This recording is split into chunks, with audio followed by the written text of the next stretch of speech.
Joining us is Michael Guerin. He's the CEO of AgForce in Queensland. Michael, what did you make of the Prime Minister's address there? Apologies for coming to you a bit later because the PM was running behind time with his schedule. But what did you make of the government's commitment as well in terms of building agriculture to be a $100 billion sector by 2030? Yes, good morning. One of the things we need to understand as Australians is we have a privilege that many in the world don't have, which is our supermarkets are full of locally grown, fresh produce every day of the week, and they have been for a long time. We have a proud industry which cares strongly for the environment, which builds economic activities in towns and can do even more. To have the Prime Minister this morning reinforcing that, backing that, for his government to be supporting the work that we're doing in agriculture, and indeed the work he's done recently and his government's done recently in supporting us through droughts and floods, is an incredible fill-up to an industry full of entrepreneurs and innovators, of families who run businesses and produce food and who can and will do more. And the support of the government is a tremendously important part of that for those seeking agriculture as an industry, indeed for young people thinking about entering an industry which has an incredibly exciting future in Australia and contributes so much already. What's quite interesting as part of some of the announcements that the Prime Minister made today was that investment into soil. Why is that so significant, that money going towards investigating soil options for farmers? Sorry, I missed that question.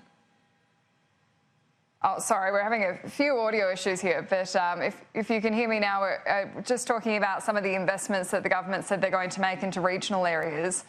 In particular about renewing soil investment. Is that something that's quite significant for farmers? It certainly is. It's very important. Farming is a long-term game. Young people thinking about getting into agriculture are thinking long-term. Making an investment, for example, in primary production is an investment which will take a long time to pay off.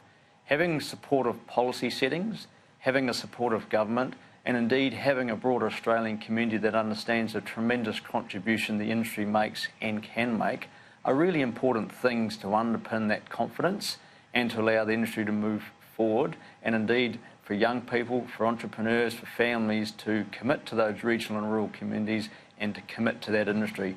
We do, as I said before, have an industry in Australia which is the envy of many in the world, and we have that fresh food in our supermarkets, and we are building stronger and stronger environmental outcomes alongside that economic activity.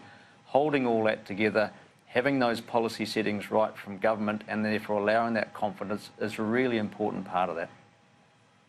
And Michael Guerin, just finally, can you give us a sense of where the sector is now in terms of the drought? Is there any sign of it breaking, or do we simply have to hope and pray for rain over the summer months? There's certainly a lot of hoping and praying to go, but there's a really important thing to talk about with drought, and indeed the federal government is starting to talk this way. Drought is not a natural disaster. Drought is something that happens regularly across our landscapes and has done for thousands of years in Australia. So as we learn about that as an industry and as we learn about that as regional and rural communities, our emphasis is more and more on investing in and supporting the preparedness work. So in the good times when the rain is arriving, preparing for the inevitability of the next drought, preparing for the inevitability of the next flood in northwest Queensland, understanding that the environment goes through these cycles. In a 10-year cycle, you'll have some dry years and some wet years and some average years. The best time to prepare for the next drought is when you're in the good cycle, and that's the emphasis around the investment and the policy settings from government. And right now in Queensland, in some parts of Queensland, we're into our 8th year of drought.